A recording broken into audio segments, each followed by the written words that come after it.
Walaikum salam ya Shoaib. Sidi Bari. Ɗo ko an e Hajja Fatima Ba ati yaltitude ɗo Amadou Korka Ba wuri Bari Hajja Ousmane et to naynolan Ali Mouramata. Mon neveu, comment tu vas? Mamadou Salih, walaikum salam wa rahmatullah. Merci pour le cœur, bravo. Alpa, Tcherno Boubacar Balde, Lion de désert. Lion de désert, il change beaucoup d'images. Wonde ko image o mi anditirta mo wonde kadi ko bindi ɗin. Merci beaucoup. Mohamed Ba, Mohamed Hassimiou, El Mustigno. Joni ko waɗi ɓe logo frappe on to mi yurto. Ɓe waɗa logo frappe o mi yurtota ko ɓe. Non, je dis ça pour taquiner. Lamine Wansan, merci. Rugi Diallo, ɓe ɗo mi yettiɓe ba. Makka Bari, wow, déjà 300 et quelques. Thank you very much, brother. Blograna, donc Dade, ça va bien? El Mustigno Voce, ko voce ka ko voce. Ouais, le Ramadan, ça va, on est là, ande ngebi jelu, sapo jetati ka. Mi Dade landi kelando ande ko jele bude, ande ko sapo jetati ka ko sapo jena déjà.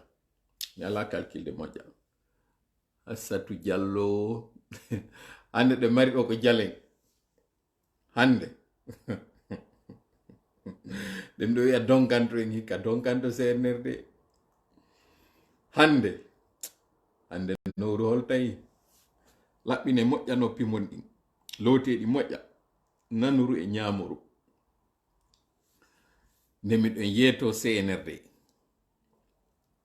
wonde may ɓe accu pagaye ɓe ala jaɓude dadde inni ko nayi 20 Zakaria Diallo, Ibrahima Diallo, Gungu Mez Sellu Touré, Seydi Touré ko Touré ɓe to Malien Bereng.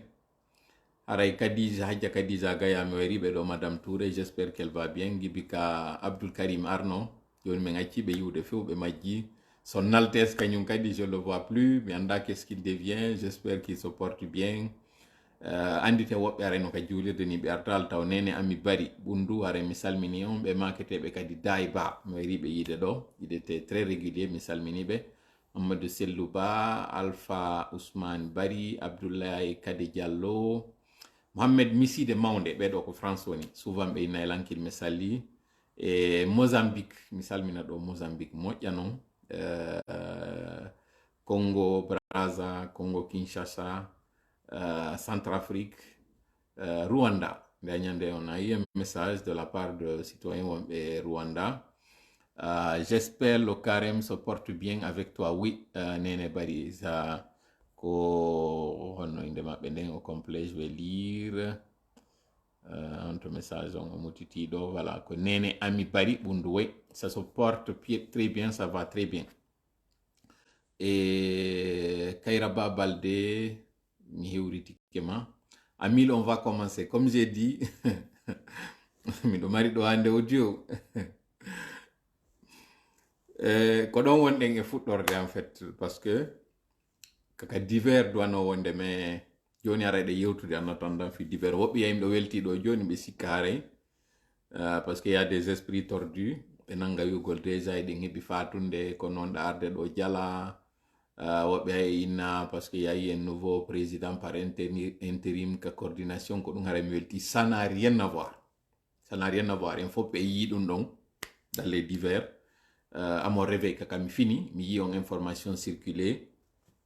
Quand il y avait un tiraillement, j'étais un peu inquiet. Quand il y a un Msiki Oumar, on a tol. Il y a des déclarations. Qui n'accepteront pas qu'il y ait de la pagaille. Et puis, l'autre camp. Ils nous bien qu'ils allaient se rencontrer aujourd'hui chez Aladji, en tout cas chez une notabilité.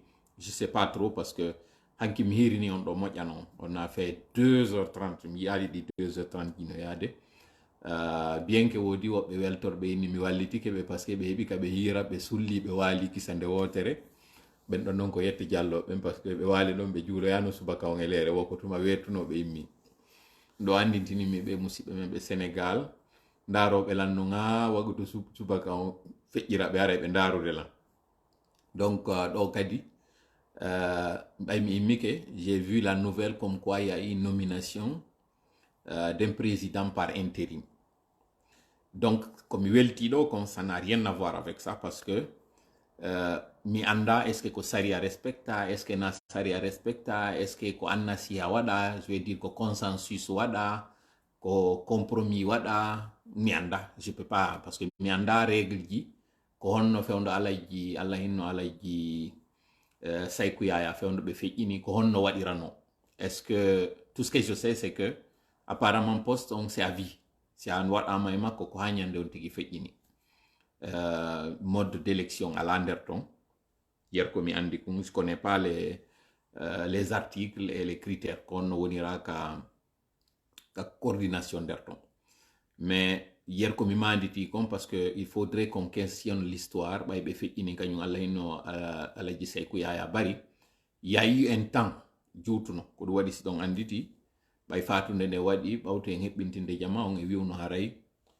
on appelle à la retenue. Yo jama on habbo iwtira ɓawo mawɓe Fouta ɓen hara nangaka hawjegol.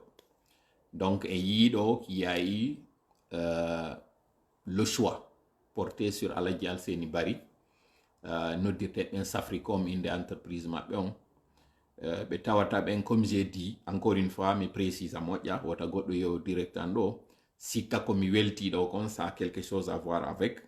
Non, ça n'a rien à voir ko hore CNRD marɗen information ji ɗo ko ɗimmi weltori ko ɗimmi kirɗa.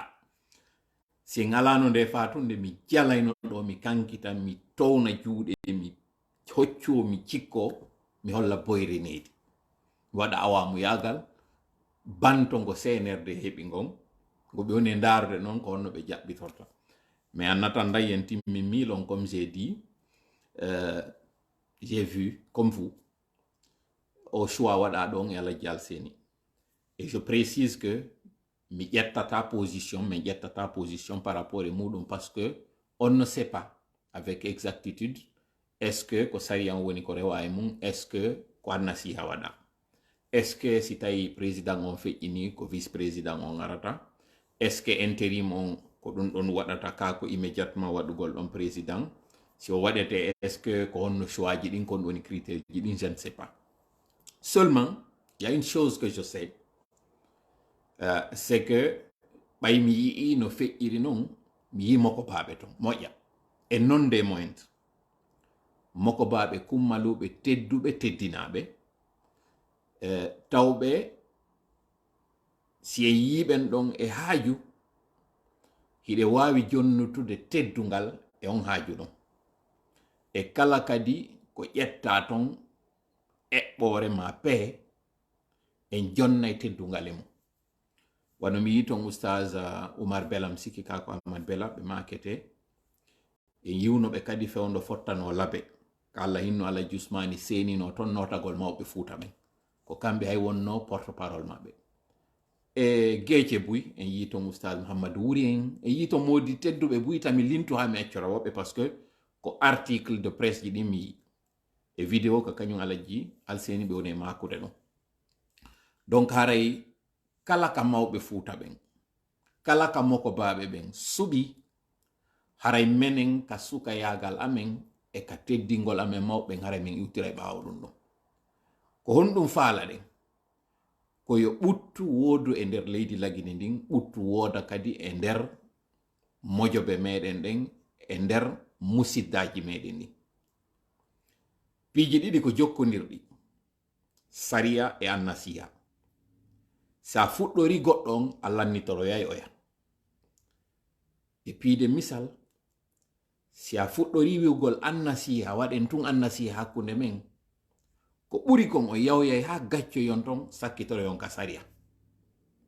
So on fuɗɗori noon saria on yawyay ha goɗɗo ɓittoyo annasiha on golla continue.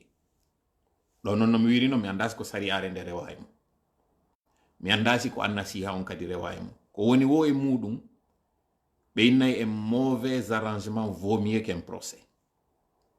si tawi ɗum ɗo waway ɓuttinande en jama on fof fotta e hoore mum e kadi mi yaali taw réaction mawɓe Fuuta ɓen mi yii no feƴƴiri noon mi yaal déclaration ko mi wawata wiwde haray en weltori no tawirta noon caractère ɓuttuɗo climat mo tawata on koye nder makko ɗum ɗo déroulori haray en souhaiti kañum Alaji Alseni Dalaba plein succès e konko ɓe fokkitani ɗon e yetti Allah yo taw ko jama on woni ko suɓiɓe yer ko mi jangi kon na kamɓe woni ko toɗɗi hoore maɓɓe se ndaari noon en taway tippude e médiation mo ɓe wonno e wadde on fewndo Alaji Ousmane wuruno démarche ji ɗi ɓe waɗi ɗin en taway na mere woni haray ka ɓe toɗɗora no ton haray ka tippa e muɗum si tawi haray ɓe toɓɓa précisen kadi c'est pas un choix définitif ko no wira noon ko intérim ce qui veut dire wata jama on nangu pooɗodirgol sekidira coñci fi konko innete ko intérim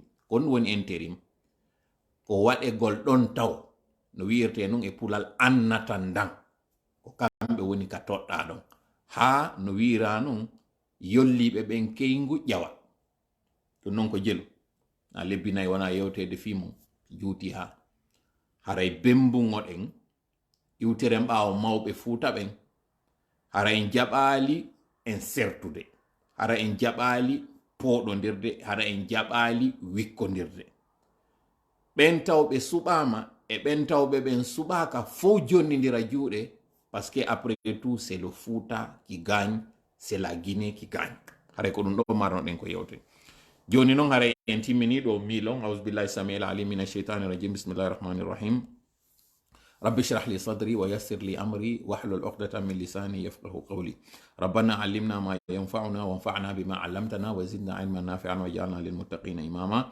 وإن يكاد الذين كفروا ليزلقونك بأبصارهم لما سمعوا الذكر ويقولون إنه لمجنون وما هو إلا ذكر للعالمين قل جاء الحق وزهق الباطل إن الباطل كان زهوقا بل نقذف بالحق على الباطل فيدمغه فإذا هو زاهق ولكم الويل مما تصفون ما جئتم به السحر إن الله سيبطله إن الله لا يصلح عمل المفسدين وما هم بضارين به من أحد إلا بإذن الله ولا يفلح الساحر حيث أتى إن شانئك هو الأبتر اللهم صل وسلم وبارك على نبينا محمد وعلى آله وأصحابه ومن تبعهم بإحسان إلى يوم الدين أما بعد haray musidɓe yimɓe hadde ɗo kadi en fottiti o jamma ɗo taw ɗon o leeri fi yen yewtidu kañum kadi ko fewndi kon ka leydi meɗen eɗen mari hande ɗo toɓɓe nayi e kuntoy toɓɓere meɗen arandere nden ko koko tawata haray courant on kuppi watti kuppugol en artiti kadi ka tuuru wasi hari en yoyi wasi yeggitali ɗum ɗon konko noon o courant woni kuppude ɗo hawrodiri e ndu lewru Allah ndu o waɗi teddungal e mum barkinandu ɗum ɗo barkini ndu tawata jama on eno haton jini e courant on ñalorma taw fi ndiyan ɗan yo heɓo ɓuɓuɗan kikiɗe ka huntoroye kikiɗe kadi fi yo hunte hara na e nder niwre jemma kañum kadi yawoɓe nafugol ngol hara fi affaire o banditisme hara heɓataɓe ko fewndo ɗo CNRD kañum suɓi kañum e EDG waɗugol sabotage bonna o courant ɗo jama on noon tawi ɗum ɗo ɓe wata accude ɓe fanka donc ɓe fuɗɗi yaltude holla mettuɓerde maɓɓe nokkure nden noon nde tawata o mettuɓerde no hollede no ɓuri e hulɓinorade noon no ɓuri e sattirde noon ko sengo kanka woniri ko honno tawiri ko kankan ɓe tawata président iwɗo on wakkilanike kankan o arɗo ɗo kañum kadi innama ko kankan no mari ministre ɓe mari mais ɗum e ɗum muɗum hino memmini kankan har kawata fewno ɗo ɓe militarise sare nde kon ɗum ɗon explicorta ko ɗum ɗo woni haray question meɗen ara noon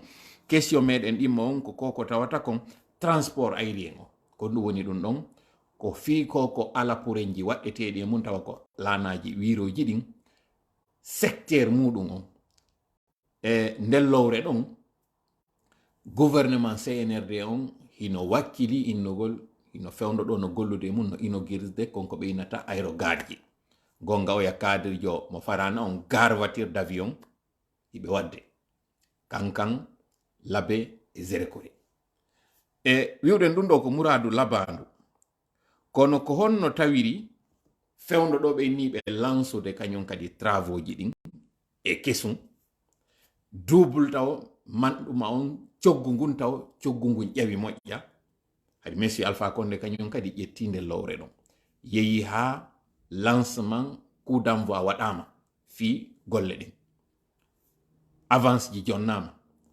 montant on non seulement woni laabiji 5 ɓe multiplie ɓe ƴawni coggu ngu ɓe ari kadi ɓe fuɗɗiti golle ɗe wiɗen ko honno ɗum ɗon woniri ko ɗum ɗon haray yewteten ɗo fi muɗum toɓɓere meɗen tammere nden toujours ko e nder lowre ɗon nde fi affaire ɗi ala porenji ɗe lanaje wiroje kaɗe tippoto e kaɗa e ƴawata ɗon kaɗe ƴettete ɗon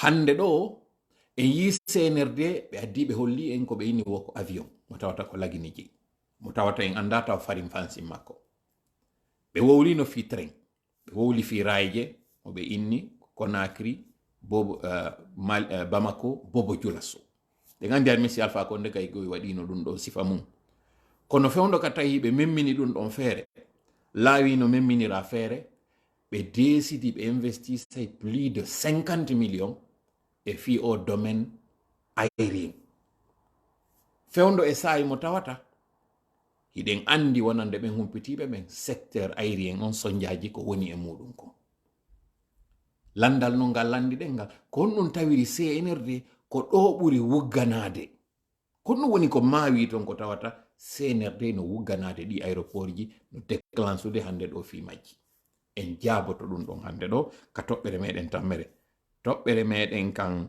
nayamere nden ko konko tawata o landitino hanki wiwɗon en yewtu kono wiwɗen en hawjata yewtugol fi muɗum par ce que en faala ƴettande lowre ko ɗum woni ɗum ambassade États-Unis on lansi ka site maɓɓe koko wiyete limande yiltitirgol ɓawre ɓawre ko ɗum woni wiwgol 10, 9, 7, 7 non ha araka fusɓay ko ɗon woni fuɗɗode nden en andi se wi 1, 2, 3, 4 ɗon yahay ha infini kono si innama ko yiltitorgol ɓawre ɓawre ko lowre nde yawnoɗa nde yiltitoɗa non e mayre harayɗa andi a yahata ha feƴƴa ka ɓokki ko fokkitirnoɗa ɗon ka fokkitunoɗa ɗon ha daroyɗa sayniɗa yiltitoyade a wata yaade ha ɓoroyo feƴƴitoya ka fuɗɗitinoɗa ko ɗum ɓeynata compte à rebours kon ɗum noon américain ɓe waɗiri ɗum ko wiwgol ngol gibika CNRD wi fuɗɗike transition maɓɓe mo 24 mois on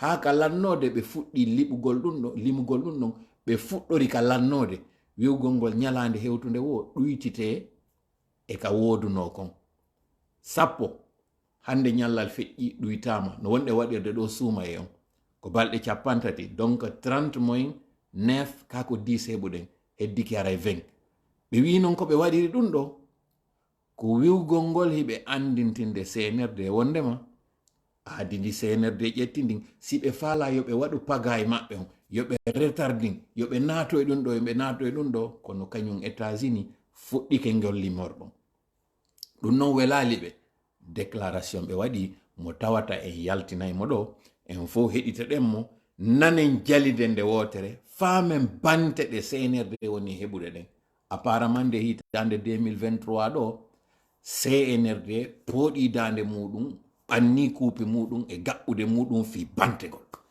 awa ɓay ko ɗe bante ɗo ɓe yiɗi ɓe faala haray ko ɗum woni ko toola ari ɗo hande yewtugol o toɓɓere meɗen jowaɓere nden ko kunto e toɓɓe num ko tawayno kon déjà en yewti fi mum ko humpitiɗen ɗo fi heɓugol hoorejo ardiɗo keso e o tabital e o coordination des fulɓe haali puran haray ko saɗi moɗon ka ɗerol meɗen ɗo asseyez-vous confortablement yawnoɓe nafugol ngol arti nombre on e yino ƴawde ɗo moƴƴa adde cœur ji ɗi moƴƴa waɗon commentaire ji ɗin sécurisé moƴƴa direction ɗo sabu hande kadi nowru holtay révélation ji waɗay ɗi tawata on humpitoto andon ko honɗum waɗi si CNRD no wondi e panique wi ko honɗum waɗi ɗi médiation ji ɗo fof ko honɗum waɗi si tawi ɓe hino ne'i par ce que nde meɗo yetto on ɗo wawɗo kaka dow tappata wawaɗo kadi kaka dow hellete ma tappete aw ko ɗum woni hande ko yewteɗen ɗo fi mum mi torike noon Allah tawɗon ko kanko newnanni en heɗintingol nde jonde ɗo yo waɗan ende taw jonde barkinande yo waɗan ende jorde nde tawata Allah sabinɗinaylan mi yewta konko wallinta on fondoji weltina on ɓerɗe ittana on mapunde ande yo wuufinan konko wonde sawaba mi fuufa ɗum ɗo no ɓuri e labirede on newnana on onon kadi poɗugol noppi muɗum heɗitoɗon nde yewtere an ɗo no ɓuri e fewirde mi yewtuɗo mi heɓa nafa onon kadi jentitiɓe en heɓon nafa si ɗum ɗo no waɗi yetten Allah sabu are ko kanko woni ko moƴƴi e meɗen, ko kanko woni e jaabinde duwaji meɗen ɗi wonɗe wadde ɗin, wata on cobande wata on mantan. Si axe muɗum no waɗi en wopiti e konko tawata eɗen fondi ɗum, andite gogo neɗɗo on o timma. Kono non andi ton kami arata mi jooɗo ɗo dow annuye an on koyo moƴƴu, ko ɗum woni kami ardimo. ɓay non haray annuye an on no gasa wopiti ɗon, ono lelli ton konko lelli, wurton konko aali, ɓurton fensitude konko tawata haray laaɓa naali woɓɓe ko. ɗo wawi wadde ɗum ɗon ka commentaire ji, ɗo wawi wadde ɗum ɗon ɓen ɓe jooɗoɗuɗo e mum ma si yewtere nden feƴƴoyi ɗo.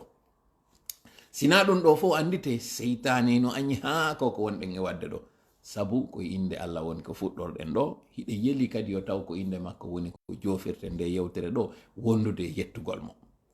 ɓay noon haray imo faale arde bonna nde yewtere, soit o faljinanmi ma ɗum, o famina on ko tawi mi falaka. Toroɗen Allah yo Allah woɗɗinmo ka jonde meɗen ɗo no woɗɗidiri hakkude funnange e hirnange. Amin ya Allah. haray ɗen fuɗɗade yewtere nde nde tawata hiɗe ramversude fuɗɗoroyɗen ka dernier point on, ko ɗum woni toɓɓere meɗen nayaɓere nden. Nde toɓɓere nde tawata en alata o ardi e on kontare burɗon heɗito ɗon ko moy sanda yewti ko na ɗum ɗon taw wonɗen. Andi ko yiɗuɗen ɗo en wi si ndiyan ɗan tuuni ka ilol yilti to ɓaawo ka ɓundu ndara ko on ɗo wuddini. Ara joni tawa no gasa dammol no faala yarde, ko ngol ɗo ƴetti waɗi kolce muɗum ka nder ndiyan ton, ndiyan ɗan panciti nder ton tun lope immi, ko ɗum tunima ndiyan ɗan liga. Mi profita ɗo noon mi lando en question ji tati.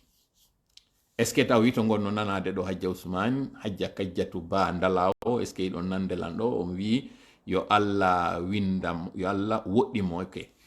Moukhtar Ba France haray mi wuriti kama si son on no nanade moƴƴa continue en ɗo sakite moƴƴa yewtere nden kala natuɗo eɗen andi janggo ko lendi yimɓe ɓen falamo en serto ɗo tin ay wi ko 30 à 45 minutes, donc iɗen accéléré. Nous sommes prêts, le son est bon. Ok, ɓe wiyeteɓe ɗo Mamadou Diallo wi le son est bon, Hajja Ousmane kañum kadi wi le son est bon. Donc miɗo mari ɗo lanɗe tati. Aranal ngal ko goɗɗo yaltuno, mawɓe innimo yo yahu laawol makko o yaha o yi'a piiji tati ngalɗinɗimo, so yiɗi o yimmo warta.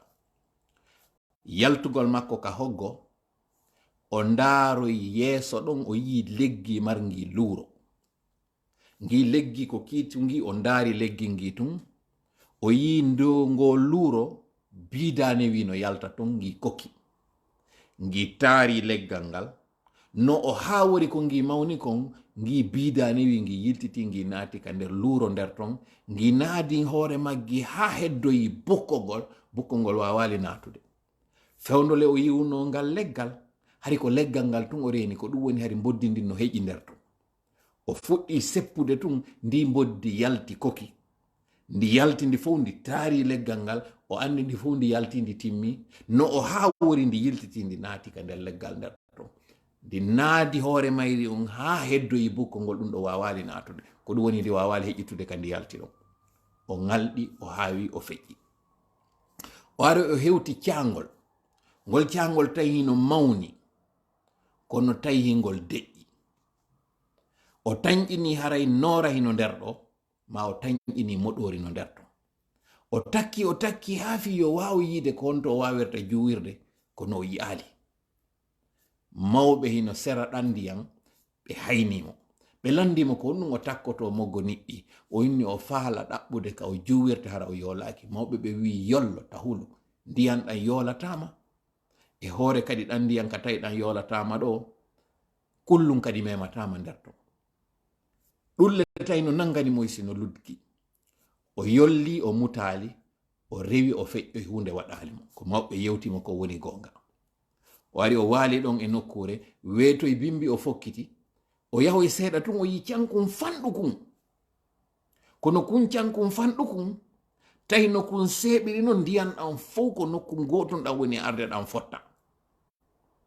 O tañƴini kun, o waway yawtude kun cankun makko. O fuɗɗi yawtinde koyɗe makko ɗen tun diwgol. ɓeya mawɓe hankin landinoɓe mo ko woni e wadde, ɓe landimo ɗon kadi kisam, ɓeni ko wonɗa wadde baaba, womi faala yawtude kun cankun to sokun ɗo.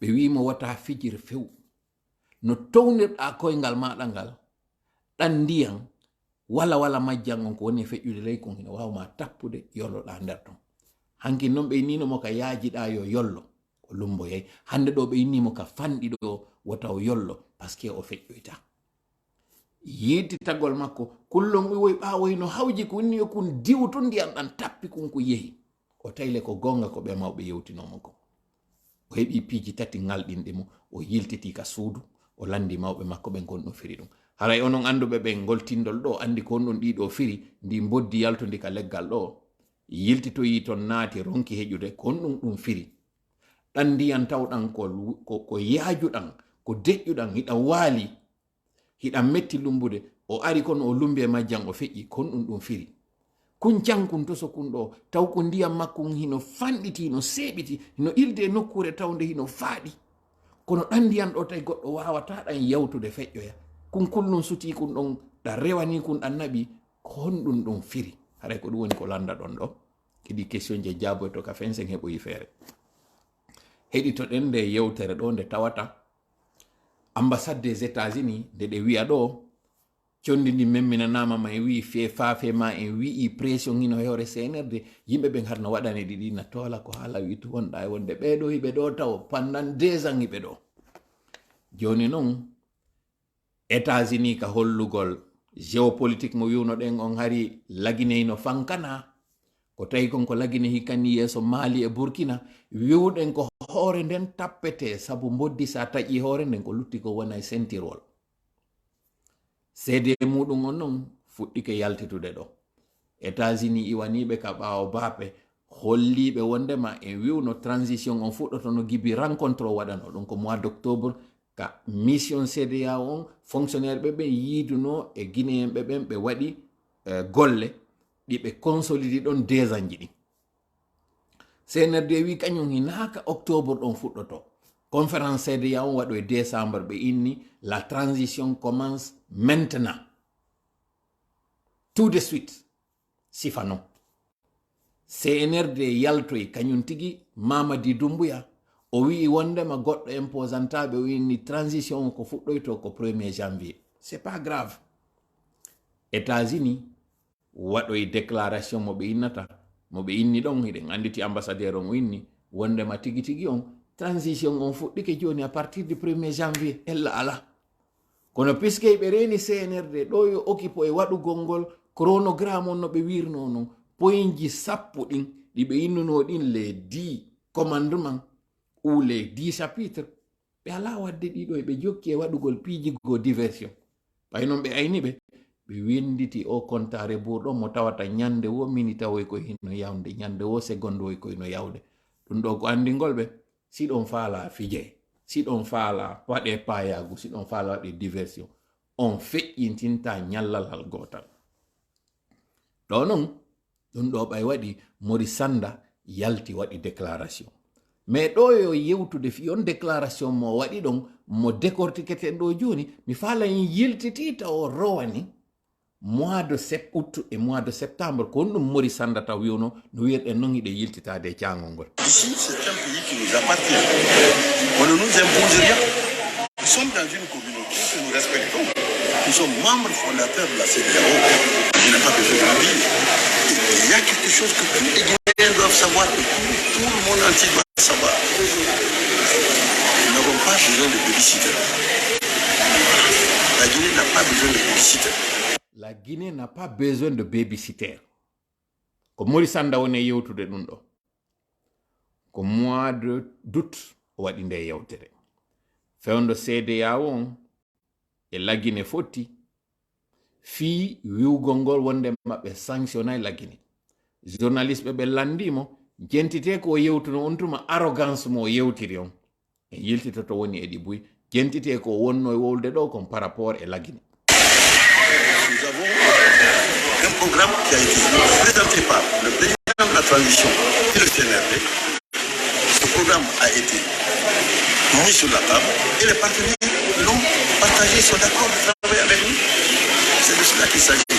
Ce que nous n'allons jamais accepter, c'est de dire que ce pays est en guerre, que ce pays est en crise et qu'il faut un babysitter. Il faut que quelqu'un vienne s'asseoir à la table, au bout de la table, qu'il mette à sa droite des Guinéens et à sa gauche d'autres Guinéens et dire expliquez-vous. Ce pays ne méritait pas ça. Donc pour vous, le pays n'est pas en crise. Et quelle crise? Vous êtes venu ici, vous avez entendu un coup de feu, le matin tout le monde va travailler, vous avez entendu. andite non contexte on jentita ɗon ko woni wiwde ko journaliste yo landimo o wi lagine goɗɗo wawata arde imposana men goɗɗum goɗɗo arata wa'a wasi awa ko kanko adda ko wundo men hina men bare wakkandu lagine meɗen mari souveraineté amen oyni donc on faala wiide crise ala fewndo ɗo ni journaliste o landimo no oyni ɓaya hewtiɗo ko finkari anani finkari no fella ayi yimɓe no ɗumanno jentite fayin Crise politique, monsieur le ministre. La crise politique. Journaliste jon innimo crise non go hina crise tun innu gongol yimɓe no fellidirde crise politique on hino ɗo inni ya quelle crise o yeddi il y a une transition. On vous a dit à la transition que tout est suspendu. C'est ça la transition. Les gens oublient ça. On vous dit, on a dissous l'Assemblée, on a dissous le gouvernement, on a tout suspendu. C'est une parenthèse.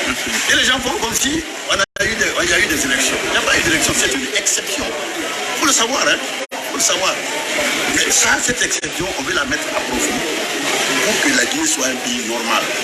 Qui va être légué à ceux qui vont être élus démocratiquement. C'est tout. Voilà. ɗon ɗo ko journaliste ɓe ɓen wonno yewtude ɗo en wiyay ko CDA on wonno adressade mum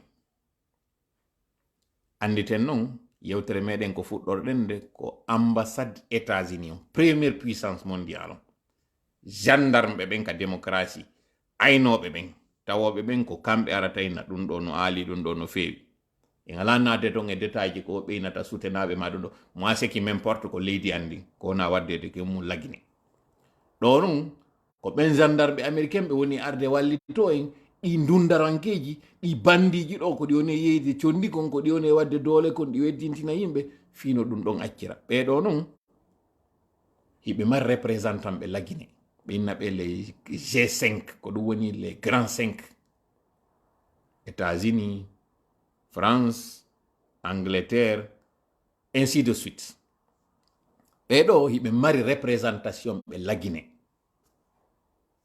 ɓeɗo waɗuno yewtere andintingol lagine wondema manifestation ji ne wadde yimɓe no warede iɗon interdise ɗum ɗo e ɗum ɗo ko kan haala tungo ɓe waɗno on tuma Mori Sanda yaltuno waɗi yewtere yeddugol ɓe jentite nde yewtere kadi nde waɗno nden andi ɗo ko CEDEAO on wonano yewtede jentite ko yetti ɓeɗo kañum kadi wiyeteɓe kadi communauté internationale.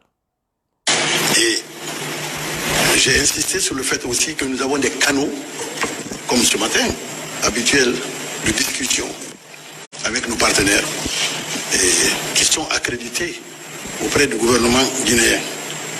Ces hauts cadres, ces hautes personnalités ne sont pas accrédités auprès de Facebook. Ils sont accrédités. Jentité des diplomates ko woni yewtude.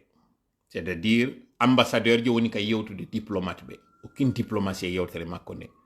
Be convoque no ben représentation be diplomatique be. Wiugol be wondema nayo be yawka réseaux sociaux ji ton be déclara goddum ko tawata feppondira e réalité wondo terrain. Onani ka wido ini woben hinabe accrédité auprès de Facebook. Sino wodi yewtere nde be faala fewtinde be kambe wata be yawka réseaux sociaux ji. Yoɓe noddube be yewtida be échangeida. Anditen non fewndo conflit ukrainien on memminino consul ukrainien wondo Sénégal windanno lagine lettre wi o lagine soutenube. Ɓay o windi on lettre kanko Mori Sanda o sanctionu non o waɗanimo lettre o noddi on o rabruyimo e dire o hersini on to mari gere on no fuɗɗi pet États-Unis ari gaynali ƴettude position ari gere on ko entre Ukraine et Russie joni no mi wi non gere on hewtino niveau goo hande kadi iwindiranoma ka baape ɓay non o noddi ɓeɗo représentant diplomatique ɓe ko nde ɗo yewtere wiyetiɓe kono jentende ndi fof auprès du gouvernement guinéen. Et nous ne voulons pas que les réseaux sociaux prennent en otage nos relations. Donc on s'est compris et je pense que ça s'est très bien passé et j'ai eu un message personnel pour le chef de l'État que je vais lui transmettre. Voilà.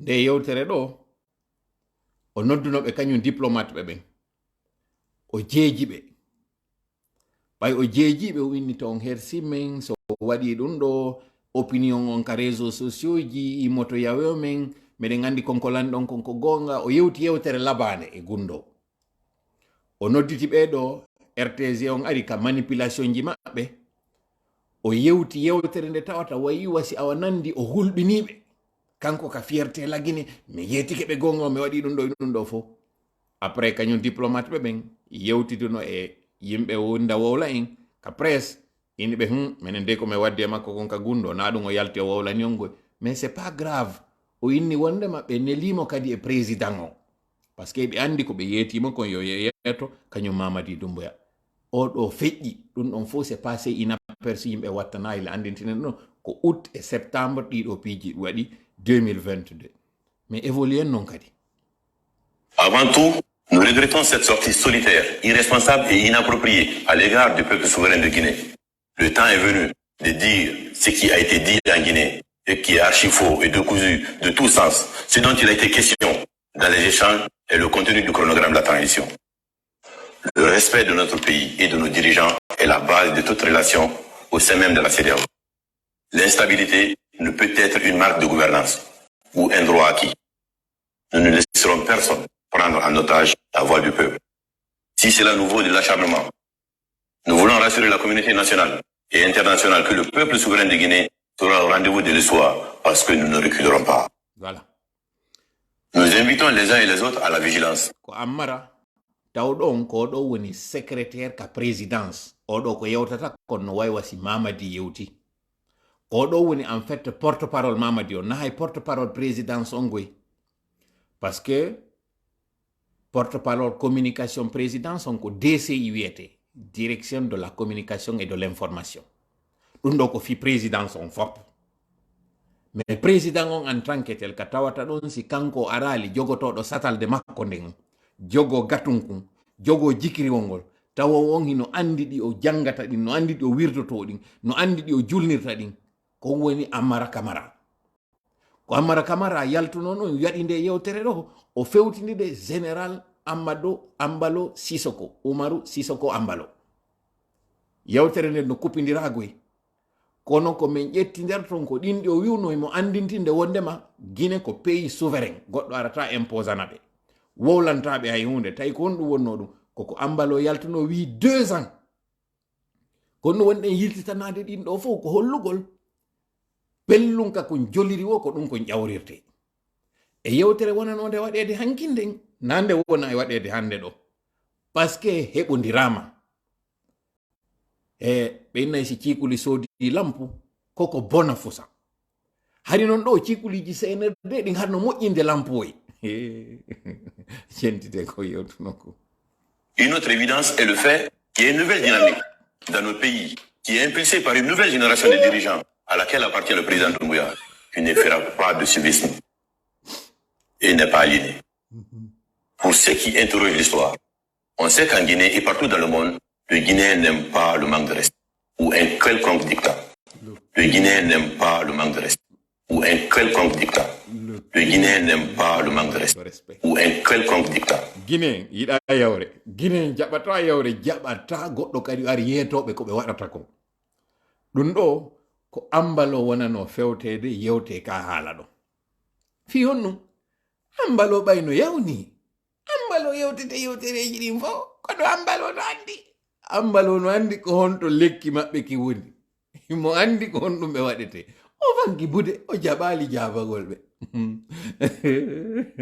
mon général Ambalo ɗiɗon kelɗi mi teddini on général Ambalo jaka lekki ñande no woodi lekki jinna eno woodi ɗi jinnaji nanguɗi CNRD jaga no woodi lekki majji ɓe yaltono on tuma ɓe inni guignol ala ko ɓe wolana no jentito ɗen fayin kaw yewti ɗo kon kañum Ambara. Qu'est-ce qui nous a été proposé pour une sortie de transition, à part le calcul arithmétique de jours et de mois? Nous assimilons cet acharnement au fait que les actions de rectification institutionnelle en cours dans notre pays soient du mauvais goût pour certains qui voudraient nous replonger dans les erreurs du passé. Chaque pays a ses réalités. Et nous assumons les nôtres. C'est la raison pour laquelle nous avons consulté l'ensemble des forces vives de la nation pour proposer un contenu à notre transition. C'est pas vrai. Il est important qu'il y ait un peu de retenue dans certaines prises de parole pour ne pas se donner un spectacle aux yeux du monde. On ne peut malheureusement pas se permettre de parler comme des acteurs des réseaux sociaux pour comptabiliser le nombre de vues. Voilà. On ne peut pas se permettre de parler comme les acteurs des réseaux sociaux pour comptabiliser le nombre de vues. Adiko yewti bebe. Be nayda faya nyiri mandi kona faya ta yewtere mande den ka gonno de. Hiya faya nyiri mandi kona faya ta yewtere mande ko yewtada ko nanda. Ndo min hebuno gebal kono min fanki budde min ngini hella. En huwotiray. Min noddi ko to amen ambalo.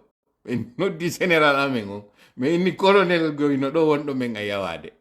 E pay ko makko ko kanu kamen do yawre. Ko honno wawi do me woni no abeta fawju. Do mi kala mudo. Mi do mari nasi moƴƴinteki ngaabu do. Simi hendike ki ngabi mi sintiniki e hoore be do. Be ne o to fanki budde o mi wari France do. O wadi démarche ji makko di o watta di o yide de ben fop. Ha moƴƴi. Be moƴƴini nakisi kono do foto nasiki gaynal taw hendagol be jentito den. Ne permettrons à personne que la presse soit la voie par laquelle un responsable sortira pour parler de notre pays et en profiter pour s'accorder du crédit en disant des choses qui n'ont jamais fait l'objet d'échanges. La première sortie n'a pas fait l'objet de réaction parce qu'il avait été estimé qu'il fallait de la hauteur. La vérité est que quelqu'un se permet de dire ce qui n'a pas été dit et veut faire croire cela aux gens. On n'est pas dans une émission de guignol ou de télé-réalité. Il s'agit de relations diplomatiques entre de télé-réalité. Jakano wodi guignol ji hulɓiniɗi. Min hari komi anduno ko guignol ji waɗeteɗi ɗin Canal Plus. PPD, Pierre Poivre Talvor. Kono tawina ɗo nous les Américains, Sylvester Stallone, maɗum ɓe jouina yarol ko mawno kono mawɗon inete ko doyen l'abbé Pierre, mais t'es pas possible quand même, t'es pas possible, comment tu peux faire ça, t'es pas possible quand même. T'es pas possible, comment tu peux faire ça, c'est pas possible quand même. Donc, ɗo ko ɗin guignolji ko ɗin ɓe wonno e wadde ɗon. Maɓeyna chers spectateurs, évidemment, si ɓe jembinde Chirac, vous savez en effet, c'est la France. Je suis très content de vous parler aujourd'hui. Ɗin guignolji ko imɓe asimili mo ɗo e mum. Ɓe inni wondema kanko président Ambalo qui parle comme un guignol. Mais jaka guignol na jalnugol to wawi jaka guignol kadi no wawi newde hino wawi waɗude goɗɗo jaka o wulla o yewta français fewuɗo hara ko ne'iɗo jentite no yewtere nden tawde lannali. Des états responsables qui requièrent le respect. C'est donc avec surprise ɗo guignol on hari naɓiɓe non joni nasikin junjama e maɓɓe ko ɗum ɗo Mori Sanda waɗi yewtere nden ko hankin ɗo nde waɗa. Nde yewtere ko ɗum ko jaabagol ko tawata États-Unis ɓay memmini compteur maɓɓe on. France kañum kadi memmini ko memminta kon. Ɓe ferani ɓe forowol panana. Mi sikkuno Mori Sanda no mari hakkil. Parce que on comptare bour waɗaɗo mi anda so yehi koye on site o yi on comptare bour o yi ko honɗum windi toon nombre de jours ji ɗin. Si ɓe marno hakkil ɓe ƴoƴi ɓe yanatano yo piège do. Parce que comptare bour on 24 mois ko 365 jours fois 2. Ɗum hawra jelu 730 jours. Et quelques heures watto ɗon disons tout bien 531 jours. Ko ɗum hawrata 731 jours ko ɗum hawrata 24 mois ji ɗin. Waɗe calcul moɗon. So yehi noon ka comptare bour ton bien que en waɗi 3 mois ko 4e mois on foɗɗiɗen ɗo donc wiyen tun ittenterlen 88 jours. Itte 88 jours et on 680 ko jelu 630 730 ko jelu hawrata. Mais tellement que tawi ils ne sont pas assez intelligents. Yawgol yi'a tawa États-Unis konko feraniɓe ɗon ngol forowol banana. Si ɓe marno hakkil ɓe fankayno ngol ɗon tum ɓe accita ɓe jokka ka ɓe woni kono tawi o wawata wonde o réagi sal parce que ɓe andi ko ɓe wowluno kon ara non kono fewtugol yewto ambassadeur jo États-Unis wawa fewtugol yewta président jogoy na gotum ɗole ko ambassadeur jongoy wona wolede fi mum pays wonɗo sérieux na déclaration ministre jo fewtinte ko président on nodditata ko ɓeynata kon convokugol ambassadeur jon pour consultation si faɗin piiji waɗi ko ɗum waɗete anditen fewndo Turquie ka Messi Alpha Condé yaltuno waɗi ko waɗi kon ɓe yimmi ɓe yahani Albayrak ɓahi ɓe yawi Albayrak ko ɗum ɓe hikkoyno ɗum ko ministre e ministre yewtunno ambassadeur on ɗowti ɓe kono ɓe convoqueno ambassadeur laggine on ka hiɗo ganditi on vidéo ɗo noon Mori Sanda waɗi déclaration mo mi faala yen jentito konko yewti ɗon ko que nous avons découvert sur le site de l'ambassade des États-Unis d'Amérique en Guinée un compte à rebours vers la fin de la... O yiɗo wolale fi réseaux sociaux o wi ali nous avons découvert sur les réseaux sociaux ko o wi jentite moƴƴa yewtere nde nde ɗo tu yonino en hande ko hiiriren haɗa en wattali fu soore ɗo ko lutti kon fof en aray tu woni mum feƴƴen en décortica woni yewtere makko nden ndaare langage diplomatique on ko yewta nder ton ko yewti kon e ko acci kon ko ɗum ɗo won en taskade anden o guiñoljo ɗo mo ɓe woli fi muɗum ko ɗum o guiñoljo ɗo defi ɓe anden noon ɓe wiyeteɓe ɗo États-Unis e koye pays woye luttugol koye ɓe yawi ko hundu ko yawi ñama ko reedu ndun kañum no andi gite ɗen no andi ɓandu ndun hino andi jentite ɗo noon o wiyali ka réseaux sociaux ji goy pour talle en fou ko yiwɗen o ɗo kaka réseaux sociaux ji yiwɗen kono puisque ɓe suusata États-Unis o wiyali ɗo réseaux sociaux ji yiltitoɗen audio on ka o fuɗɗi ɗon nannomo moƴƴa entre des États responsables qui requièrent le respect. C'est donc avec surprise que nous avons découvert sur le site de l'ambassade des États-Unis d'Amérique en Guinée un compte à rebours vers la fin de la transition en Guinée. Je voudrais dire clairement qu'autant les États-Unis d'Amérique sont le maître des horloges pour les activités décidées par le gouvernement américain, autant la République de Guinée est le maître des horloges pour les activités décidées par le gouvernement guinéen. Voilà.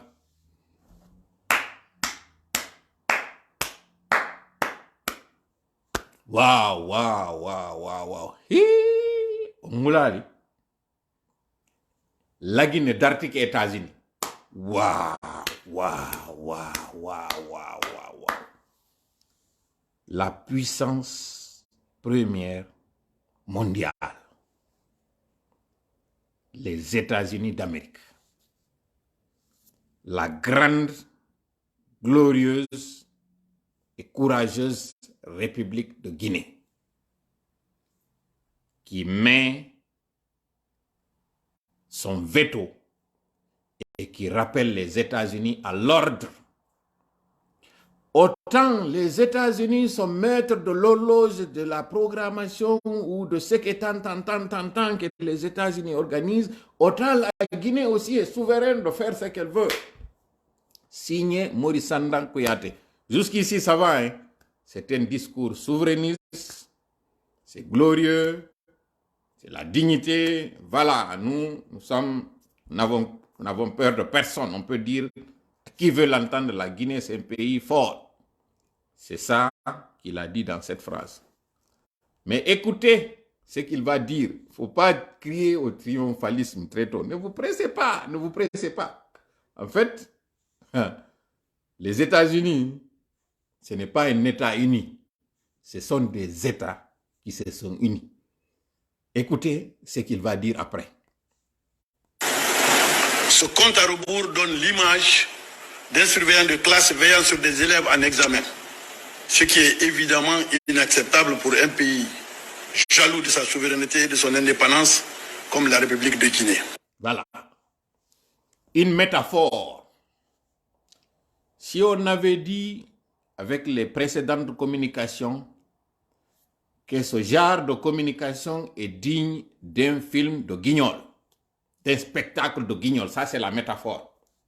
Là, on n'a pas dit guignol, hein. On n'a pas fait une métaphore de guignol. On a tout simplement dit, puisque c'est l'approche des examens, c'est comme si tu as des élèves qui rentrent dans la salle d'examen, mais qui ont besoin soit de caméras de surveillance, comme l'a fait M. Guillaume, ou bien on fait venir des surveillants pour surveiller ses élèves. C'est ça qu'il a dit. Hein. Ko ari o wi wondema waɗugol ɗum ɗo ko argol andina goɗɗo wondema miɗo aynuma goyi. O ƴettino misalol ngal o inni ɗum no wayi wasi a ƴetti pay koye ma a naadi koye ka koye jangata ƴetta noon loyro adda ɓanna goɗɗo aynowoɓe ko ndaara ko honno ɓe woni e gollirde. O inni ko noon ɗum nandiri. O sonkino laata wonde makko onon andi ko faalɗo menen ko menen andi ko men faala. Ton on no ɗuytade. O yiiɗo o wiyali ɗum ɗo no wayi wattuma guignol jo inni no yetade men ko wen waɗata. Nasiking ko nasiking. Ko ni ko ki sanka ki waɗa. He Isabariba. Brahma. Tonton Brahma. Kori ite Sabariba. Ite Sabariba. Awa. Mbra fode. Awa. C'est pourquoi je voudrais porter à la connaissance de nos compatriotes qu'après avoir échangé avec les hauts responsables de l'ambassade des États-Unis. Quel haut responsable de l'ambassade des États-Unis? Ça mérite qu'on puisse savoir. C'est le chargé de communication, c'est le chargé diplomatique, c'est le chargé des relations extérieures, ou bien il s'agit d'un coup de fil, on appelle, on tombe sur le réceptionniste. Vous avez parlé avec qui? Nommez-nous ces hauts représentants. Est-ce qu'il s'agit de l'ambassadeur? Est-ce qu'il s'agit, comme j'ai dit, d'un chauffeur là-bas, même si ce n'est pas pour minimiser, ou bien, comme j'ai dit, peut-être vous êtes tombé sur le répondeur des États-Unis. Parce que nous avons une autre information par rapport à ce qui a été dit. Mais ce n'est pas grave. Continuons d'écouter ce que le monsieur a dit par rapport à la réaction virulente et la réaction qui ne s'est pas fait attendre, à cette réaction qui est vraiment la Guinée de 58, la Guinée de Sékou Touré. Et tonton Brahma, ite sabari là. D'Amérique en Guinée, j'ai été rassuré que ce compte à rebours n'avait aucunement la prétention de mettre une pression quelconque sur les autorités de notre pays et de leur programme. Voilà. Il a été rassuré quand il a appelé au répondeur. Allô? Veuillez laisser votre message, s'il vous plaît, juste après le bip sonore. Ben, écoutez, bon, c'est ce que je dis là, ça n'engage que moi. Hein, donc, j'appelle parce que tout simplement, on a vu, vous avez affiché quelque chose sur votre site. On voulait savoir, est-ce que c'est authentique? C'est vous qui avez mis ça. Donc, prière de me rappeler sur mon numéro de téléphone. C'est Maurice Sanda, hein, en passant. Je suis le ministre des Affaires étrangères. Et de la dichotomie, pardon, de la diplomatie et de l'intégralité, pardon, je voulais dire de l'intégrité africaine. Bon, écoutez, c'est Maurice Sanda, c'est ce que je voulais dire. Bon, veuillez me rappeler si vous avez du temps, ou bien dites-moi tout simplement si ça vient de vous. Si ce n'est pas de vous, ce n'est pas grave, on sait. Bon, écoutez, c'est les États-Unis. Bon, écoutons ce qu'il a dit d'abord. Hein. Aucune valeur contraignante et ne devrait d'ailleurs pas exister. C'est donc l'occasion de rappeler que nos bonnes relations diplomatiques, historiques, avec ce grand pays. Avec ce grand pays, bon, écoutez, bon, vous savez, les États-Unis, quand même, vous aussi, mais quand même, vous avez un problème à régler. Il y a la Russie là-bas, mais comment vous aussi? Mais c'est quand même pas nous, la Guinée. Nous avons nos problèmes. Si vous ne pouvez pas nous aider, mais comment vous allez jouer aux gendarmes sur nous quand même, vous aussi? Garisi no do modi onon kadi Putin no do modi stay do mari do ye hollon on don ko nu wato ngurde men do menen dole onon kami kadi acce goddo yettata finkari wargo son solivi onon kadi s'il vous plaît koko no wadde do c'est pas bon mais quand même les États-Unis nous sommes dans une situation, vous voyez la tension par-ci, par-là. Comment vous voulez nous honir devant ces gens-là? Bon, s'il vous plaît, je veux que vous appelez, que vous enlevez ça si ça ne vous dérange pas quand même. Vous êtes quand même les grands États-Unis, quand même, c'est pas... On ne peut pas prendre, comme j'ai dit, une carabine contre quand même un petit lapin. C'est pas possible quand même. Arrêtez. Non. l'Ukraine est là quand même. Écoutez, si vous avez vos biceps, il faut les montrer ailleurs. C'est pas sur nous quand même. Quand même, Maurice Honda, il faut dire ce qui a été dit dans le répondeur. Mais... Bon, quand même, écoutons ce qu'il a dit, puis soyons sérieux et revenons sur ce qui a été dit. L'occasion de rappeler que nos bonnes relations diplomatiques historiques avec ce grand pays, nos grandes relations diplomatiques, mais ça n'a pas empêché qu'on dise les États-Unis, autant vous êtes responsables de l'horloge de vos programmes, nous aussi, autant nous sommes responsables et souverains de ce que nous voulons dire. Mais à la fin, on essaie d'adoucir le ton parce qu'il faut souffler le chaud et le froid et finir par une note de rappel. Bon, c'est tout, Maison Blanche, non, c'est nous. La Guinée de secteur, mais quand même, on a dit. Ah, mais Maurice Honda. Comme il y a j'ai eu le prix Nobel de la paix, même un pays de paix. De démocratie et des droits de l'homme que sont les États-Unis d'Amérique, ces relations sont au beau fixe, dans le respect et la considération mutuelle.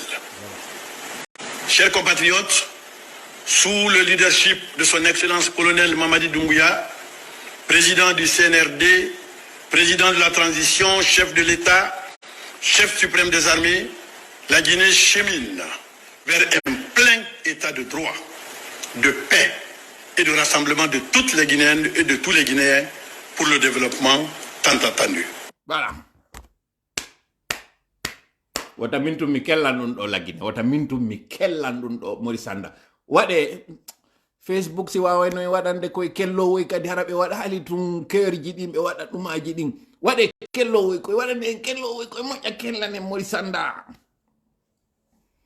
Il commence à lion, il parle comme un lion, il termine comme un chat. Finalement, qu'est-ce que vous avez compris dans cette réaction? Sincèrement.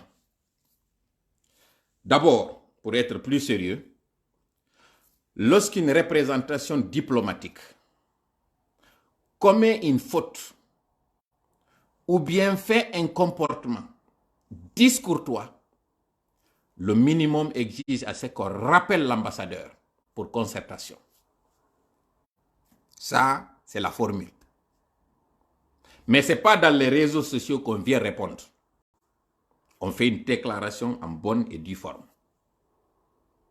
Ce n'est pas en disant de manière floue et de manière laconique qu'on a parlé avec les hautes autorités de l'ambassade. Lesquelles?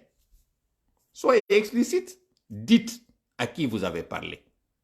Et dites verbatim ce que vous avez eu à dire avec la personne avec laquelle vous avez parlé.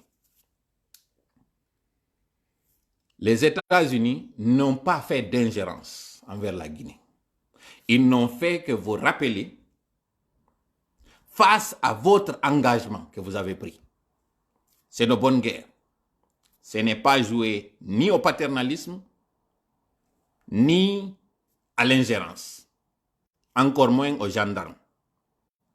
Quoique, les États-Unis étant une grande nation ou de grandes nations de démocratie, ils veillent. Donc c'est normal qu'ils vous rappellent que le théâtre que vous êtes en train de jouer aujourd'hui, plutôt que de vous atteler à travailler pour le retour à l'ordre constitutionnel, aucune prorogation, aucune extension ne sera tolérée. D'abord par le peuple de Guinée que nous sommes, et ensuite les partenaires qui sont les garants de ce que vous avez pris comme engagement. Donc libre à vous de faire ces diversions, de faire ce que vous êtes en train de faire. Nous vous rappelons qu'une transition, qu'un régime d'exception n'a pas pour vocation de développer un pays. Mais il a pour obligation de poser les bases pour le développement de ce pays en faisant en sorte que le retour à l'ordre constitutionnel soit le plus rapide possible. Ça, c'est le rôle du régime que vous êtes. vous n'êtes pas du tout élu. Vous n'êtes pas l'émanation du peuple. Vous n'êtes qu'une bande d'amis, une junte, pour être plus courtois, qui avait pris les armes pour venir déloger un monsieur.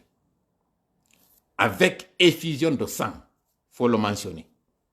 Et qui voulait aujourd'hui vous maintenir encore en bâillonnant la liberté d'expression, en terrorisant, en blessant et en tuant. Ça, c'est vous qui voulez le faire. Mais ça ne marchera pas. Aujourd'hui, le peuple de Guinée veille. La communauté internationale, à commencer par la CEDEAO, veille. L'Union africaine veille. Et l'international, les Nations Unies veillent.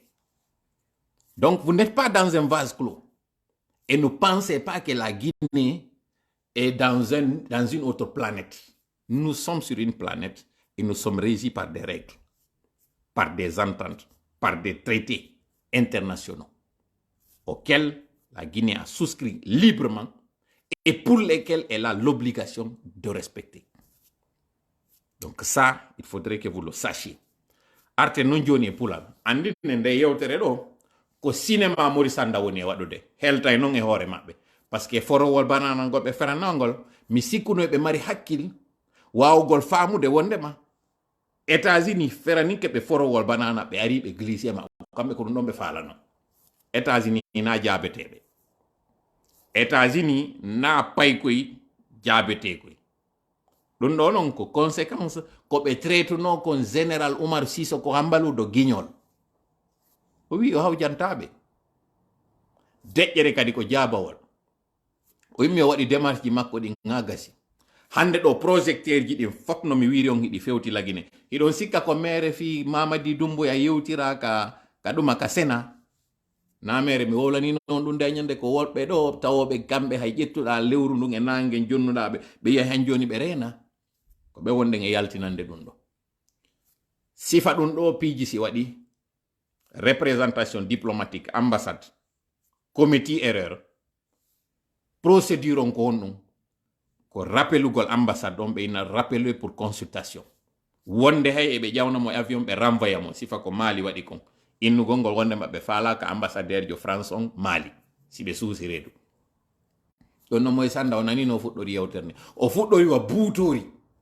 himo sonka o sakkitori yewtere nden ñaari wonkun e ŋuurirde doyi on faami relation ji ɗi marduɗen ɗin ɗon andi ko noon financata men kono waɗi ɗum ɗo e ɗum ɗo fof hewta ka sonkon hewta waɗon ɗum ton hiɗe wawi yewtude hakkundeji men ɗen andi noon men wonde may ɗon ayni déjà iɗon andi e yewtay souvent landoɗon men konto men fewndi min yeeto on miɗe wadde ɗum ɗo min convoqui dialogue on min inni ɓeɗo e ɓeɗo artu ɗon ke hewta yalton e kene andino wondema ko ono woni min yetade ko min watta kon voilà ce qui s'est passé en réalité voilà e yewtere feƴƴude nden hakkude makko e on mo yewtidi ɗon e muɗum donc qu'ils arrêtent en fait de nous enfumer ɗum feƴƴata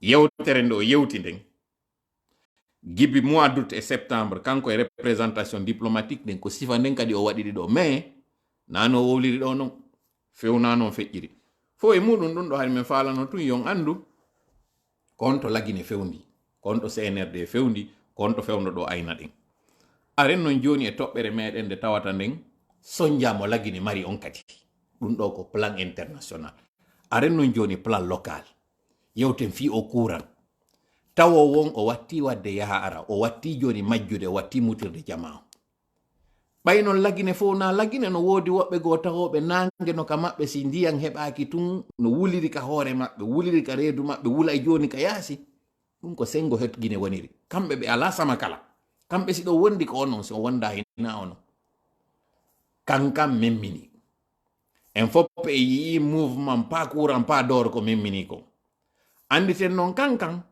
ko ɗon Mamadi Doumbouya jeeya ko ɗon o iwi kanko taw hoorejo leydi ndin kankan no mari ministre ɓe jeeɗiɗo Mori Sanda Kuyate komo kankan Mori Konde komo kankan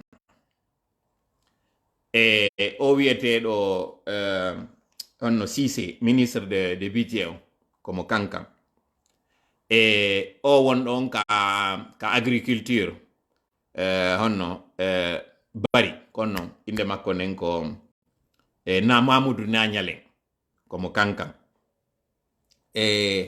hombo kañum kadi jeeɗiɗo ɗo ministre ɓe yuɓe kankan ɓeɗo fof ko on ɗum ɓe waɗiri ko fiyo kankan ɓuttinanɓe par ce que ɓe andi kankan na sama kala ɓennayi tun ko nabaya kono kankan poids ko mari kon e nder hotto Guinée anduɓe ɓen kankan no andi ɓeɗo noon fof ko waɗira ko fiyo ɓe wawa heɓɓude no ɓe trompira communauté mande on en andi e yewtino o ya rencontre waɗuno ɗon ɓay ɓe yimmi ke ɓe ari ɓe yiidi e makko kanko Mamadi ɓe innita hersinan men o mawɗo ƴettu laamu ngun jonnitamo ɗum ɗon e wowlino fi ɗum ɗon joni noon ka hollugol ɓe wondema o laamu ngun iwali han joni juuɗe maɓɓe o suɓi ɓe ɓiɓɓe kankan ɗo fop ɓe waɗi ɓe ka laamu nder ton ɓe jonnali ɓe kadi non goye poste woye fanɗukoy ko poste ji ɓurɗi e kelɗuɗe ɗin ɓe ƴetti ɓe jonni ɓe par ce que affaire étrangère ko poste kelɗuɗo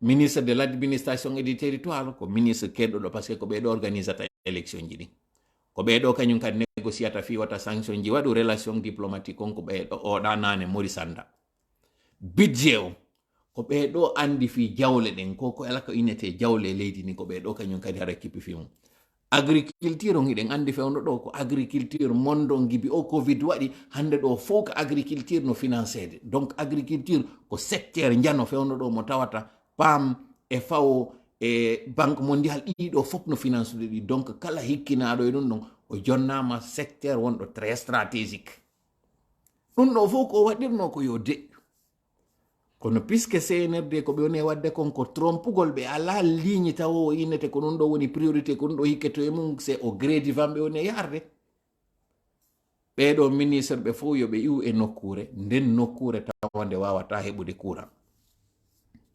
population on memmini inni Messi Alpha Condé waɗi duuɓi 11 sowdo kala emo inna men ɗo courant waɗay yehi ha o inno men joni ko barrage waɗite en fof ɓiɗen anditi o wiyetenoɗo Mamoudou Kaba memmininoɗo ɗon ɓe inni wo ko manipilaɗo fewdo Messi Alpha Condé ɓe inni ko mbo manipili mo ɓay ko Kaba o yettete ɓe inni ko kañum Ousmani Kaba andite noon ko ɓeɗo fof comploti fiyo o ku waɗu e hoore Messi Alpha Condé Messi Alpha Condé itta ha gasi kono kanko kadi o fanki ha ɓe aroy noon ɓe natoy ka nder fakkere makko ɓe watti noon arde sabota mo nder ton en yii fewdo Salo Right immino yehi waɗoy discours mo waɗoy on kankan immi kankan yehi waɗoy sigiri immi sigiri yehi kadi waɗi manjana ko waɗi ɗon kon fof Messi Alpha Condé jooɗi ndaari inni he andi simi jooɗike ɗo kum pay kum faalama jiɓude nde satalde an o memmini réseau ji makko ɗi imo andi kon ɗum musata kankan o noddi o sowndi toon seeɗa ɓe o yewtide mo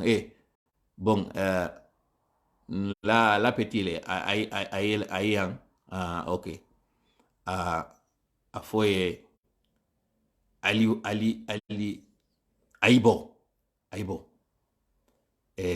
imme donc mi ala natude nde maninkari antiɗu nde moƴƴa faame tun padre ka woni ɗo memmini ko memminta kon mais en même temps ɓe ministre ɓe ɗo hari ɓe humpodirayno e sukaɓe kankan watti joni tawi ɓe si noddiɓe ɓe acci ƴettude appel ji maɓɓe watti woɓɓe gonno manipulede toon no fode motoji wiye bon mi waɗante ɗum ɗo mi waɗante ɗum ɗon tawi ala waɗude neɓali Messi Alpha Condé noddiriɗa ɓe sukaɓe ɗa eno noddirde ɗa ala famotirde e muri cuuɗi maɓɓe eno koosiraɗa sattene maɓɓe no wadde ɗa suuma e hewtiɓe heɓali courant ɓe aray kikiɗe ɓe uddita frigoji maɓɓe ɓe ala heɓude ndiyam ɓuɓuɗam memmina noon on tuma donc raɓɓiɗi kon ko hanuɗon famude ko memmini kankan ɗo kon ni ɓe ni Bala Samora e kanko Mamadi woyɓe kankan ton on est en train de vérifier min andali taw kono ce qui est sûr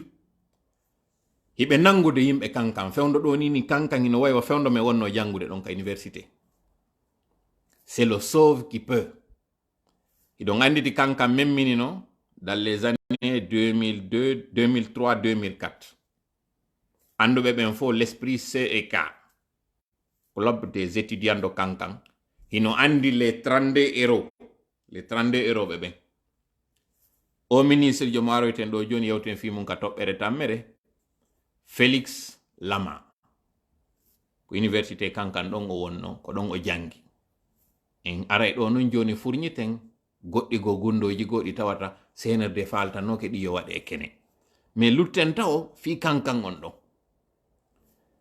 kankan ɗon ko hanu ɗon famude ni ɓe nangi opérateur économique jo wiyeteɗo Mohamed Bari si minni non opérateur économique jo c'est pas au grand sens du terme ko neɗɗo tawɗo ino waɗi restaurant mum sengo quartier mobile anduɓe ɓen non quartier mobile menen hari fewno men dogayno ka camion ji hari ko ɗon men arayno men gara courant no woodi siperetun hino woodi ɗon sécurité no woodi ko ayna min wona ɗon ha weta men nanga lawol amen oɗo non ɓayno andi ambiance waɗay ɗon no wayi sa wi seɗɗa honno 7-11 ma a wiɗa ko honno modi ko ɗuma honno ko honno modi ko kono kaɓe lotata ɗe otoje kipeɗa ko honno o hot and fresh no wayi sa wi hot and fresh ko non mobile wayi kankan ko nokkure nde yimɓe arata récréo o udditi café restaurant yeeso ɗon ka yimɓe ara ñama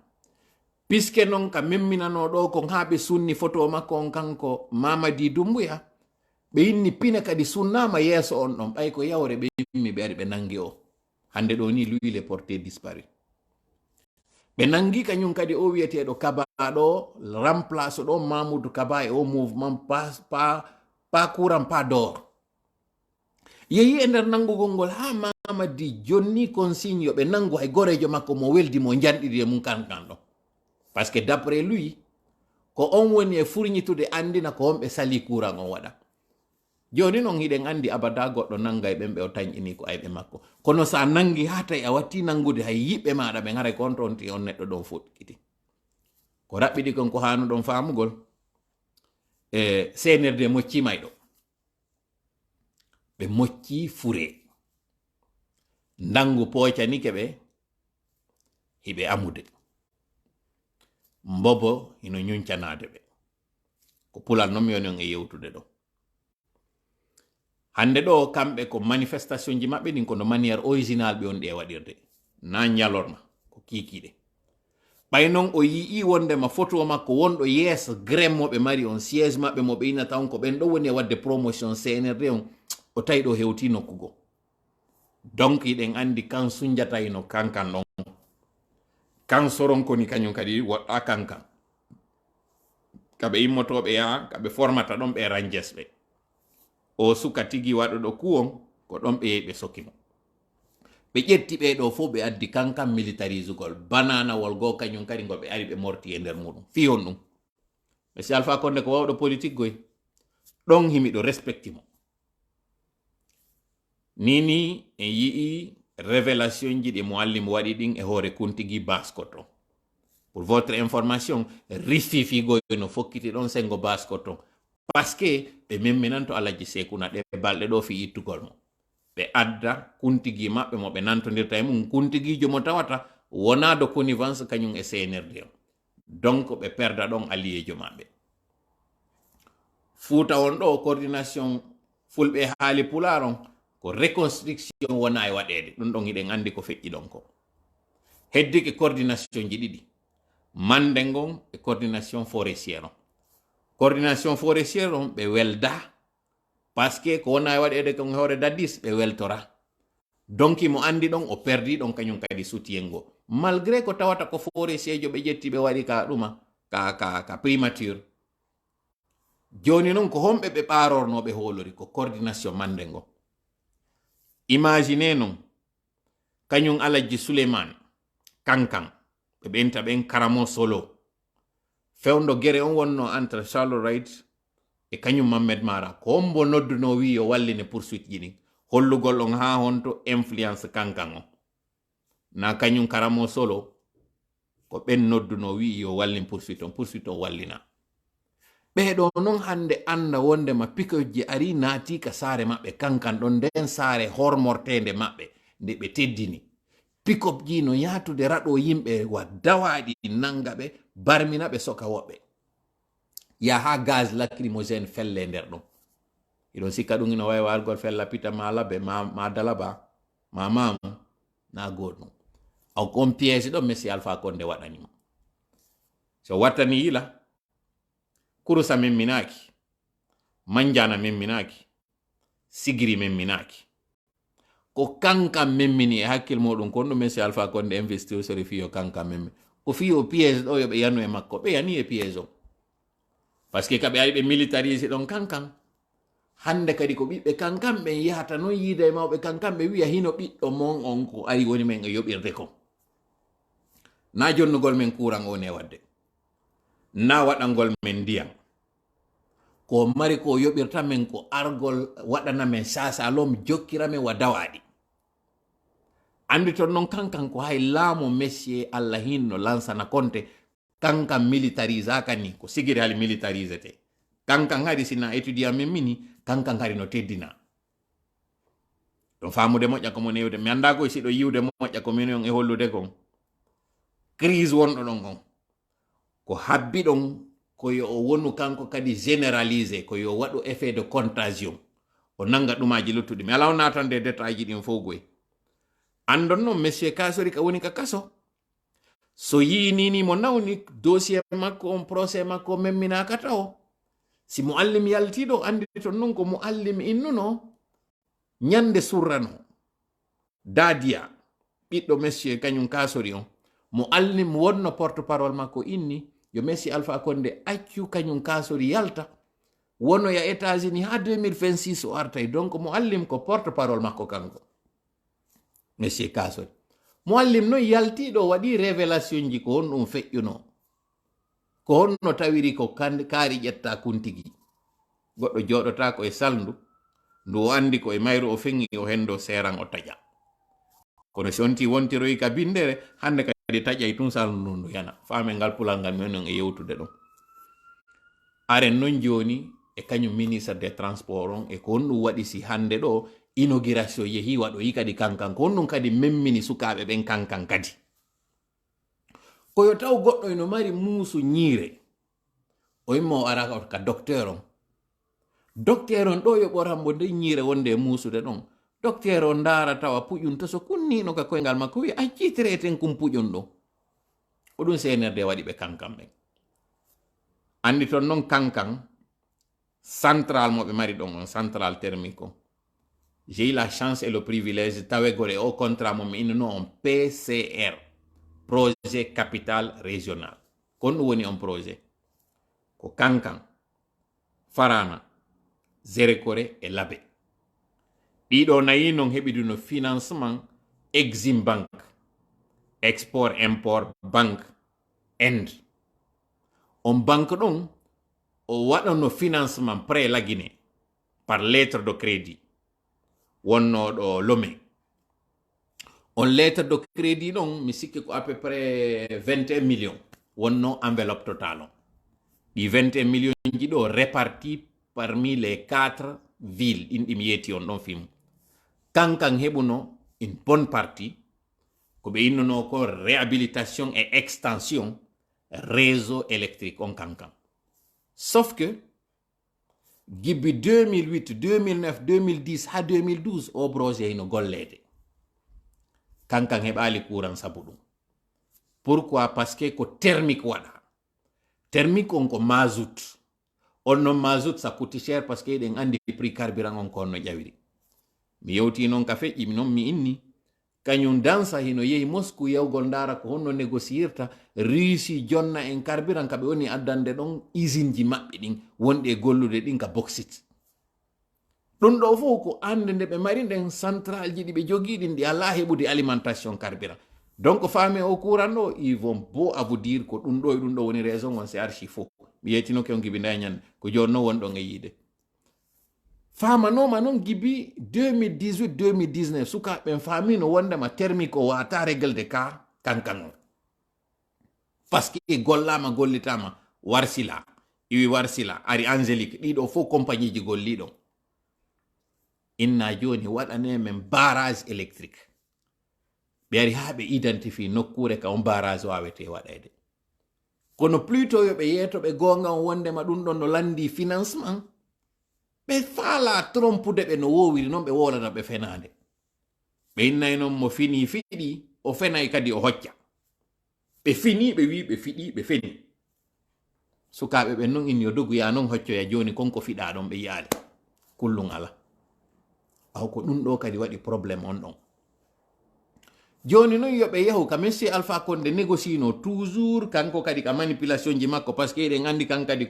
combien de pose de pierre o waɗuno o ari o inauguri aéroport ji aérodrome ji waɗeteɗi nokkure nde tawata kanko timo andi ɗum ɗo o waɗay tu woni fi yoɓe hilno ɓe négocie on tuma par aéroport 2 millions et quelques dollars mi sikki terlen 3 millions ça dépend nokkedi goo en fonction dimension on wano géré kore mi sikki ko terlen wano 3 millions kankan ɗon 2 millions 500 labe et ainsi de suite mais hari c'était juste ko ɓe inata kon tappa l'œil société ji identifia mo kala jonna sengo inna yo golle ɗen fuɗɗe avance de démarrage waɗa question no mo landi ɗen o ko honno tawiri on tuma lancement des travaux waɗi pose de première pierre ɓeɗo kadi artiti wi no wadde pose de deuxième pierre par ce que ɗo joni hande kadi na première pierre en réalité le CNRD s'est fait prendre dans son propre piège kono woni piège CNRD o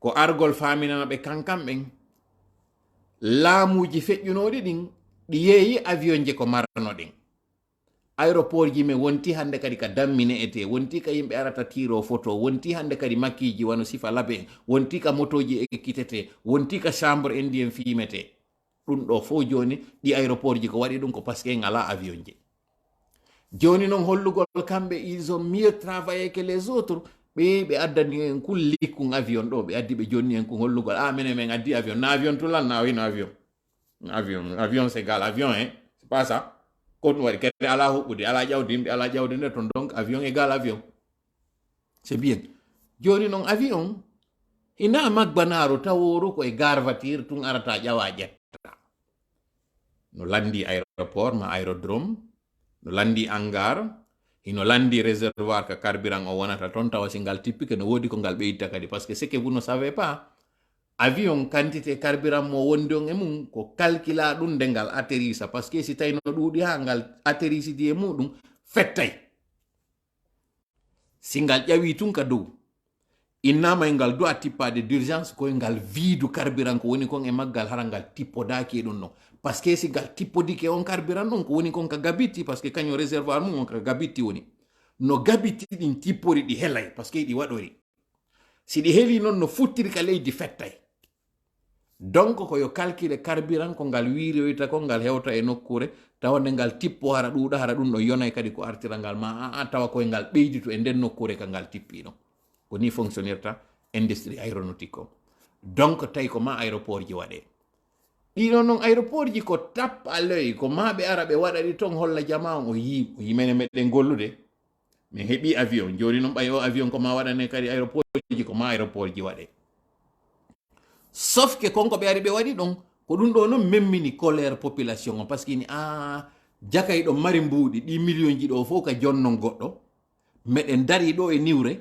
ko yon addan men avion ko ara tippoɗo wasi menen himɓeɗen holli o meɗen faala ƴawde avion alors que courant on himɓeɗen hatto jini avion na fo ƴawata e mum courant on noon fof gollita e muɗum voilà encore piège mo ɓe ari ɓe yanimo andi CNRD hiɓe waywa wonɗo e bateau mi wolani noon ɗum ɗo yo ndaaro laawol gootol o yaha koye ɓe waɗo ni ɓe saara seeɗa sengo ɗo ni ɓe taw kum fuɗɗiki alode ɗum ɓe ara ɗon kadi ɓe saara seeɗa mais joni noon ko honno ɓe woni e warrode hiɓe ka tumbe maayo nder ton hiɓe ndaarode ka ɓe yiiri yimɓe ne woni wo ɓe hammira ɗon c'est à dire si courant on memminike ɗo ɓe yaha ɓe ñortanoya ɓeeɗa ɓe adda ɓe ñappana ɓe ɓeeɗa sonkay tun kañum kadi ɓe ñortanoya ɓen ɗon ɓe adda ɓe ñappanoya ɓeeɗa ɓeeɗa kañum kadi har memminike ɓe sorta ɗum kadi ɓe yaha ɓe ñappanoya ɓeeɗa ko ni CNRD woni e warrude finalement ko ɓe innata kon vision ala lecture ala tableau de bord on no way tu wasi a ƴetti velour a jonni pay kun ka salon ma bobon inna e kun jindu nder ton mo andi ay nokko fokkita ko yo jindu nder ton o tourna o yaɗa haka maadi no tappiri maadi ndin ɗum o sonka ɗon ara ƴettamo ka tournamo ɗa kadi waɗa ko ɗum CNRD woni e wadde tourna rond mais quand même il y a une chose de grave aussi ou d'intéressant e nder ɗum ɗo c'est que enveloppe négociano ɗon ko terlen 3 millions comme on a dit est réparti à plusieurs entreprises. Une entreprise qui hendique avance de démarrage di majjo. Crié fonsi ko vrai hino gollude tigi tigi. Ko honno tawiri en yeta ka ɗi mbuɗi jonnanoɗi ɗa ɓen jonnanoɓe ɗi ko honno ɓe waɗi ɗi. Pourquoi? Un. Deuxièmement, marché on ko de gré à gré waɗa. Or sari a leydi ndin hino wi'i mbuɗi ɗin si ɗi feƴƴi tun $100,000 ko appel d'offre waɗete. A wawata wadde marché gré à gré ko ɗum ɓaɗi wonno ɓen ka travaux publics on nani ɗi audioji ka waɗanoɗo kaɓe hendotoɓe morsela loji ɗin ɓe waɗa ɗi moins de 100,000 kaka moins de 150,000 fiyo ɓe waɗu passation gré à gré hara na appel d'offre waɗete ɗon non o marché ɗo ko appel d'offre dowa waɗede mais puisque ko honno waɗi surfacturation on ko parce que ko goto finalement jonnoya on goto ɗon no woni e joni noon demerdade fi heɓugol financement on ɗe gandi noon ka luwa ñawlugol kono tawiri risque on hino ɓuri ɗuɗude wo ñawleteɗon intérêt on ƴawirta ce qui signifie si mi wawi arde mi ñawlo goɗɗo mbuuɗi si mi inni miɗo arande 100,000 par exemple ka goɗɗo sino anda ɗin 100,000 ji no mi ɓoylitoriɗa mi waɗi ɗon marchandise an on mi yeeyi ko mi yeyata ko miɗo wawi ɗi artirde on ti jonnete ɗi hara sattinali mais si mi inni ñawlanɗi mi jonnoyte ɗi ala fendi mois miɗo mari ko mi gollitirta ɗin mbuuɗi min nayi nde ɗawa artira ɗi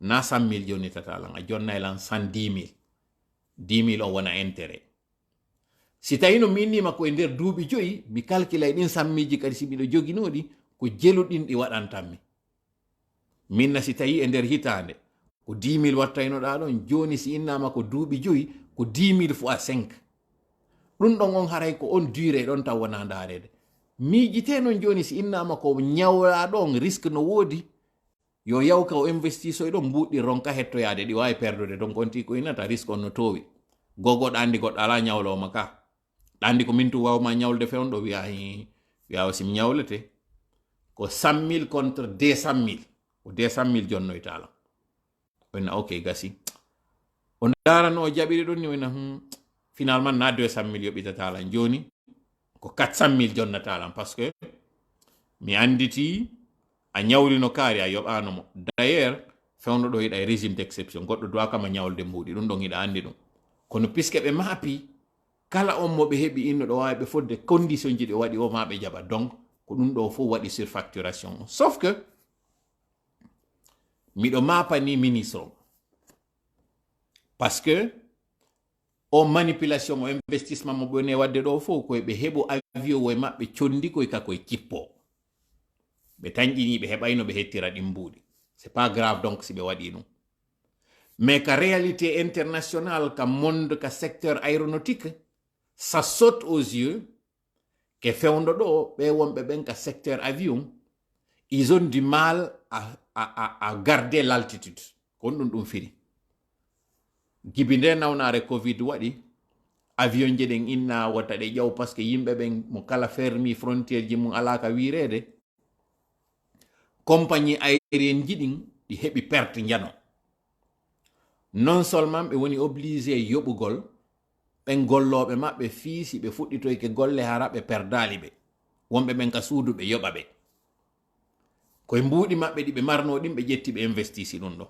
gouvernement o walliti société ji goo fiyo ɓe yoɓu ɓen wonɓe ka cuuɗi mum anditen noon en heɓu no 1 an et plus ka tawi ko lockdown ko shutdown ko ɗuma ko honno modi confinement iɗen anditi on tan confinement avion noon wa awa otowal ordinaire singal darike ko duwangal waɗede entretien régulièrement singal darike piiji gonno toon ɗi kornay ɗi nawye avion noon ko duwa ɗum aynede moƴƴa donc fi waɗugol ɗen noon en mise en état fiyo ɗe wiritu ɓe yoɓitoye mbuuɗi kadi fiyo ɗe fuɗɗito yawgol en même temps kadi ko tawata kon plus d'une année hiɗe dari goɗɗe majje tawi nawni goɗɗe tawi hannde kadi ɗe hewti période ɗe tawata son période ɗon hewti ko ma ɗe yaltine ka flotte hannde kadi ɗe yaaka berɗe avion donc compagnie ji ɗi woni obligé sooditugol avion je kese sabandema noon ko tawata kon 2021 2020 2021 ha presque 2022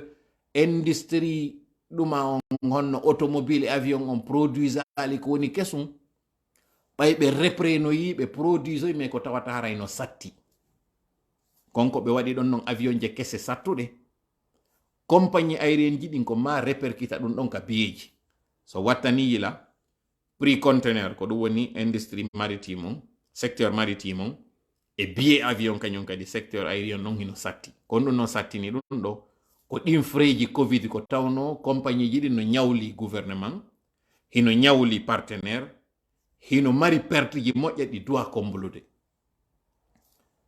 yo lagine noon suɓa o période ɗo ka tawata coggu carburant no satti taxe ji no ƴawi piiji puy no satti e nder industrie aéronautique on ɓe innayi ɓe yaade ɓe investisse ko avion ça montre clairement hina anduɓe woni zéro de pays meɗen o ɓe anda fus e ko fewndi hande ɗo compagnie ji dolnuɗi ɗin tigi marɗi réputation moƴƴa wano par exemple sen ƴetti wano Air Bruxelles e compagnie ji buyɗi militata ɗo pour ne pas faire de la publicité kanji tigi hande ɗo hiɗi mari difficulté no ɗi maintenira vol ji majji on circulera no duyrano à tel point nokkeli goo ko fusion wona e waɗede nokkeli goo ko rachat woni e waɗude joni noon anditen noon ɓeɗo kañum hiɓe mari expérience e muɗum lagine dernière expérience mo marɗen on c'était dans les années 2000 et quelques woni dernière expérience meɗen o anditen en heeɓi avion je kese tatije ɗe laggine sodunoɗen fewdo tan sectouré en wawale gollirde dow ko woni kesum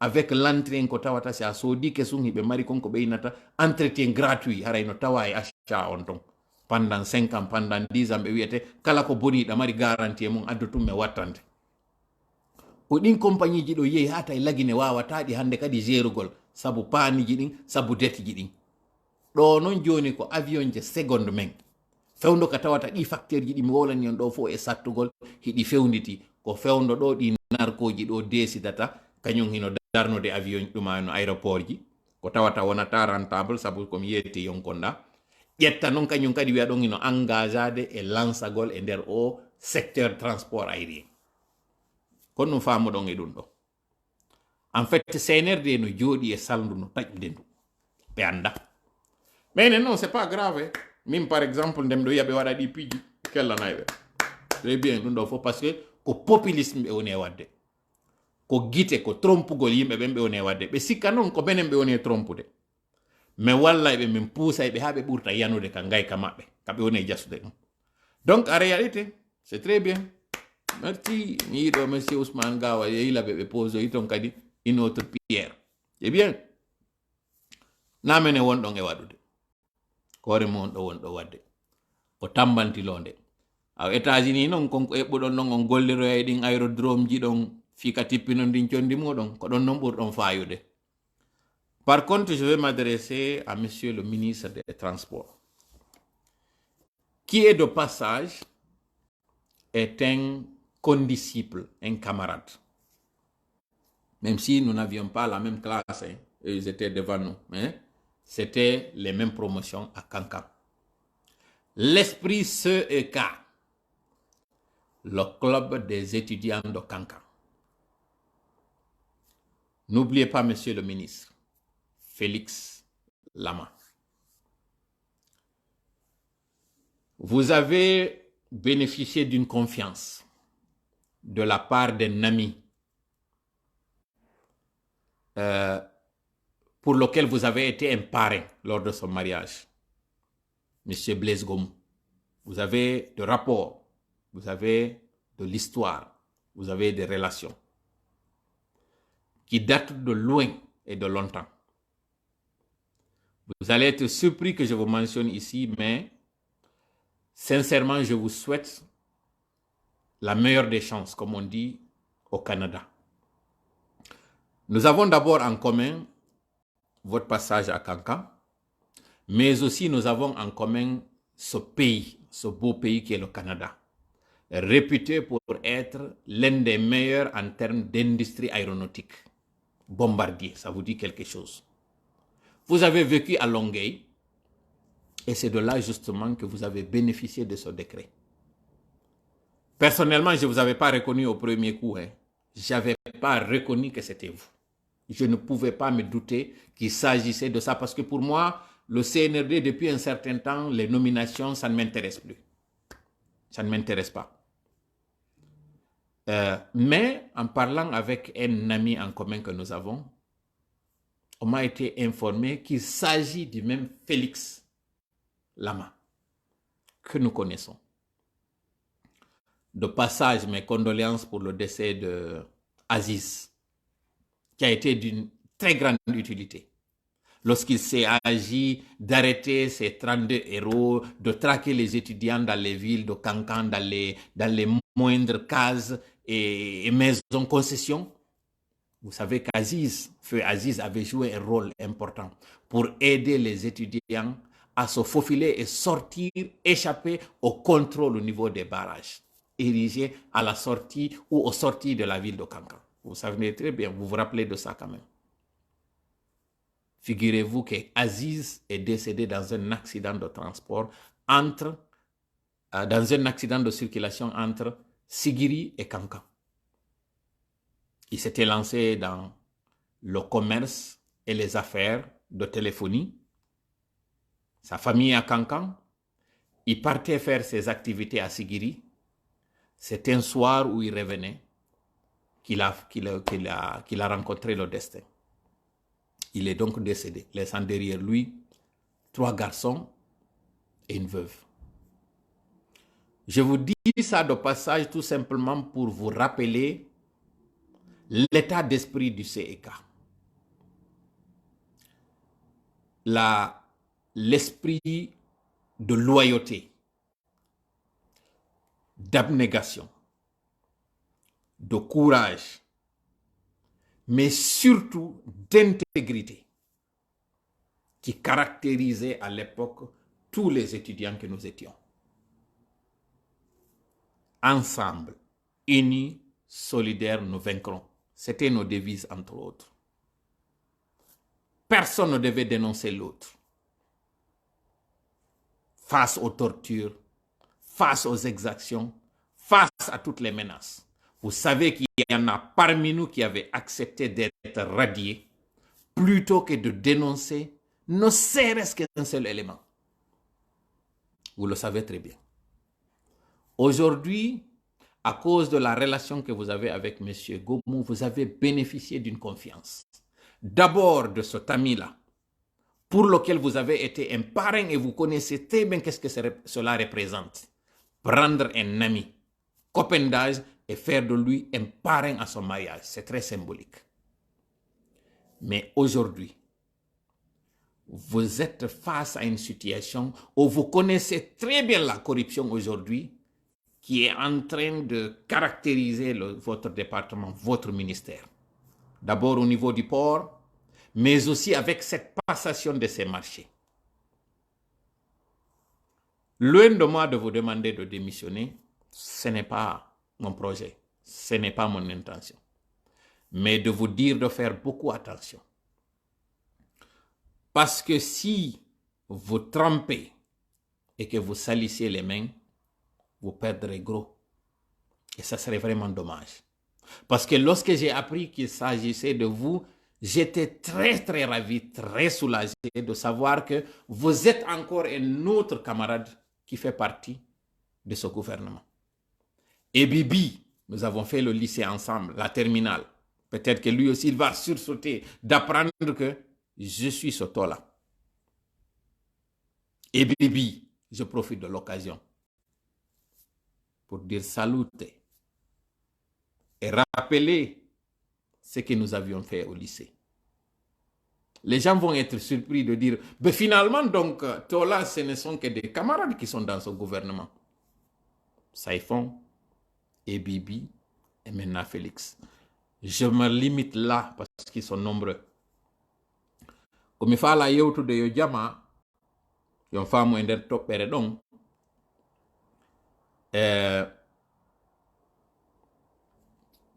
CNRD hande do no fijirde yite.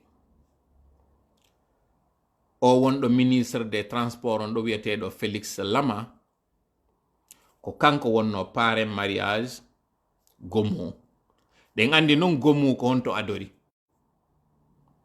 kaka commerce gomu taw déjà o compagnie lannala assurance mo mari ɗon taw kaseroji ɗi o woni e trainude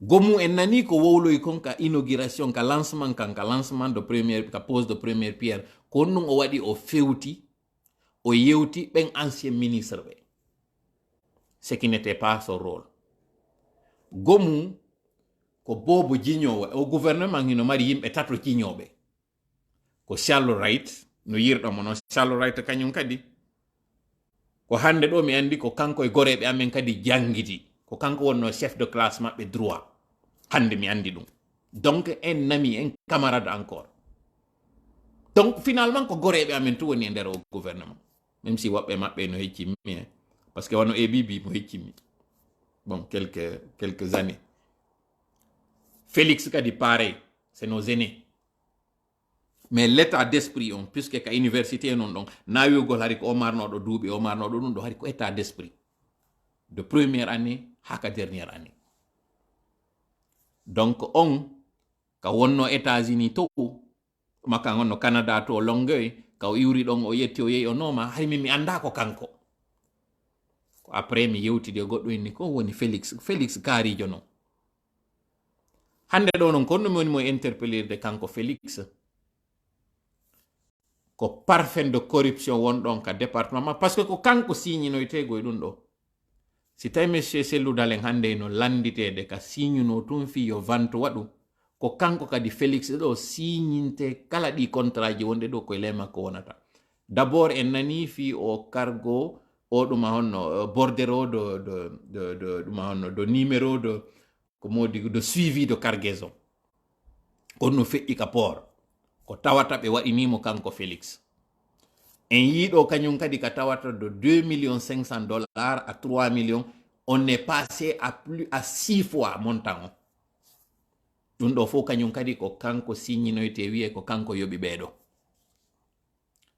ɗum ɗo fof noon pour quel résultat en explique ɗe ŋakke ɗo fof ɗe CNRD mari investisugol ɗum ɗo fof e secteur taw wonanoytaɓe rentable secteur mo tawata kañum kadi ɓe areta ɓe woni net harayno mapini donc hari ko ɗe toɓɓe ɗo marnoɗen ɗe jonnaynoɗen ɗo e jama on ko hankinɗe waɗayno kono sabu crise wonno ɗon mo tawata hari ko ma yewten fimo tawi ko ma yeltitoɗen e fatunde ɓe mawɓe ɗo yewten kadi fiɗin ɗon fof haray jonnidiri rendez-vous si Allah jaaɓi ACW on si tawi goɗɗum yaltitali entre temps retenon ɓe kankamɓen hande ɗo ko chasse à l'homme janno woni e waɗude waɗete noon goye repli stratégique ɓe deƴƴanen taw par ce que l'objectif à atteindre o heɓike ɓe ari ɓe hewti ɓe yani e piège on ɓe ari ɓe militarise saare nde repli waɗay wonɓe nder toon ɓen source ji ɗimen hendi ɗin ɓe rekkilay ɗo taw ɓe deƴƴa mawɓe ɓen intervenay sigiri memminto